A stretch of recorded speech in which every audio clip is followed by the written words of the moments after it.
এবার মেঘলা ও অনিকের মধ্যে কি শত্রুতার সৃষ্টি হয়ে যাবে? গরিব ঘরের রাজপুত্র নাটকের 14তম পর্ব কবে প্রচারিত হবে? অলরাইট, এই সকল প্রশ্নের উত্তর নিয়ে হাজির হলাম আজকের ভিডিওতে। সুতরাং ভিডিওটি টানাটাই না করে শেষ পর্যন্ত দেখতে থাকুন, এবং যারা আমাদের চ্যানেলে নতুন রয়েছেন অলরাইট চ্যানেলটি সাবস্ক্রাইব করে রাখুন।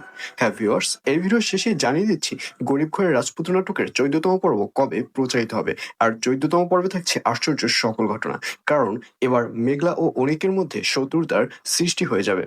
কারণ অনিক যখন কোটি টাকার প্রজেক্টটি মিস করলো, তখন সে বুঝতে পারবে যে এই সবকিছুর পেছনে মেঘলাই রয়েছে, এবং এক পর্যায়ে মেঘলার বাড়িতে গিয়ে মেঘলার সাথে দেখা করবে এবং মেঘলাকে জানতে চাইবে যে সে কিভাবে ওই অফিসে গেল, কিভাবে এত বড় একটা প্রজেক্ট সে লস করলো।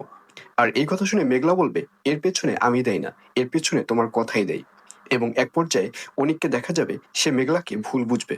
সে বলবে, তুমি এত দাপট এত শক্তি কোথায় পেয়েছো সেটা তো আমি খুব ভালো করেই জানি। সেদিন না দেখলাম রেস্টুরেন্টে লাফালাফি করতে, রেস্টুরেন্টে হয়তো তুমি বাজে কাজ করেছো, যার কারণে তোমার এত টাকা এবং এত শক্তি হয়েছে। এইসব শুনে মেঘলাকে দেখা যাবে সে অনিকের প্রতি আরো বেশি রেগে যাবে, এবং এক পর্যায়ে অনিক ওখানে মেঘলার সাথে রাগারাগি করে বের হয়ে আসবে। আর অন্যদিকে অনিকের চাচি ও চাচাতো বোন, তাদেরকেও দেখা যাবে তারা ব্যাপারটি কিছুতেই মিলাতে পারবে না, যে হঠাৎ করে কিভাবে মেঘলা এত বড় ধনী হয়ে গেল। আর এই ব্যাপারটি নিয়ে তারা সবাই একটা সন্দেহের মধ্যে থাকবে। তো ভিউয়ার্স, জানিয়ে দিচ্ছি এই পর্বটি কবে প্রচারিত হবে। গরিব ঘরের রাজপুত্র নাটকের 14তম পর্ব প্রচারিত হবে আগামী 14 তারিখ, অর্থাৎ 14ই এপ্রিল, মঙ্গলবার দুপুর 12টার সময়, শুধুমাত্র কারুহিম ইউটিউব চ্যানেলে। তো ভিউয়ার্স, কারা কারা নাটকটি দেখার জন্য ওয়েট করছেন অবশ্যই কমেন্টে লিখে পাঠান।